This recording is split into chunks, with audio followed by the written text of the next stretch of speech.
Salam Indonesia, Anda menyaksikan berita terkini bersama saya Yupi Hari.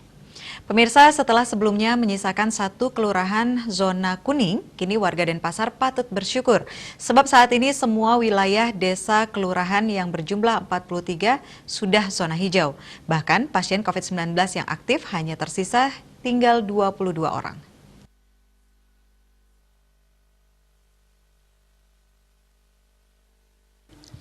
Kabar baik ini disampaikan Wali Kota Denpasar IGN Jayanegara dalam sidang paripurna DPRD. Di hadapan para anggota Dewan, Jayanegara menyampaikan capaian ini patut disyukuri karena sejak pandemi muncul, baru kali ini wilayah Denpasar menjadi zona hijau kembali.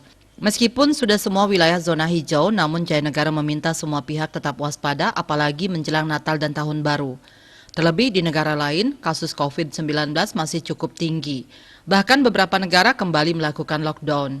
Pihaknya berharap kondisi tetap kondusif dan kondisi zona hijau ini bisa tetap dipertahankan.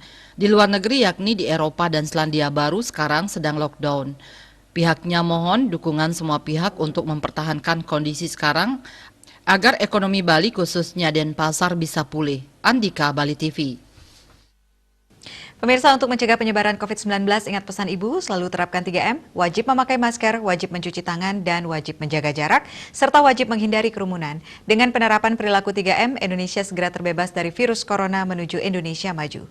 Update terus informasi Anda dengan subscribe dan like YouTube channel Bali TV @newsbalitv. Tetaplah bersama Bali TV, salam Indonesia.